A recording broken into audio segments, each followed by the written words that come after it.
अस्सलाम वालेकुम नाज़रीन, आप देख रहे हैं सूरज टीवी HD। आपको खबर से अपडेट करते चले। मोहम्मद तैयब अवान की अटक से रेस्क्यू 1122 अटक के ज़ेर एहतमाम रवा साल 2021 की दूसरी प्री फील्ड मॉक एक्सरसाइज का इनेकाद फील्ड मॉक एक्सरसाइज हाजी शाह डैम के मुकाम पर मुनक़िद की गई। मॉक एक्सरसाइज में deputy commissioner doctor Imran Hamid ने मेहमान ख़ुसूसी की हैसियत से शिरकत की, जबकि CEO एजुकेशन मोहसिन शाह, महकमा हेल्थ, महकमा खुराक, म्यूनसिपल कमेटी और महकमा लाइफ स्टॉक, सिविल डिफेंस और दीगर महकमों के अफसरान इस मौके पर मौजूद थे। फर्जी मशकों में रेस्क्यू 1122 की जानिब से सैलाबज़दा इलाकों में फंसे हुए अफराद की हंगामी इनखला का अमली मुजाहरा किया गया, जबकि फील्ड के दौरान डूबते हुए अफराद को रेस्क्यू करने, इब्तदाई तिबी इमदाद फराहम करने और बर वक्त एम्बुलेंस के ज़रिए हस्पताल मुंतकिल करने का अमली मुजाहरा भी किया गया। District emergency officer engineer Kamran Rashid ने मेहमान ख़ुसूसी और दीगर शिरका को रेस्क्यू मशीनरी और आलात से मुतल्लिक ब्रीफिंग दी। रेस्क्यू अहलकारों ने मेहमानों को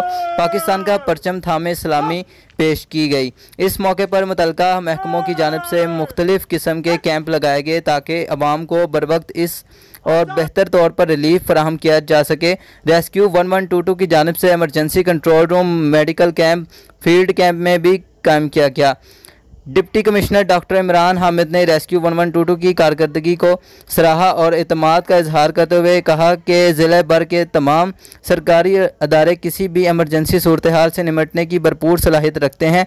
DC अटक ने रेस्क्यू 1122 को जवानों को सलाम पेश करते हुए कहा कि हमें इन नौजवानों पर फ़ख्र है जो हर वक्त किसी भी एमरजेंसी के साथ साथ कुदरती आफात, फील्ड और दीगर मौक़ों पर दिन रात एक करके लोगों को जान माल की हिफाजत करते हैं। मज़ीद खबरों और अपडेट्स के लिए देखते रहें सूरज टीवी HD। हमारे चैनल को लाइक करें, शेयर करें, कमेंट्स करें और सब्सक्राइब करें।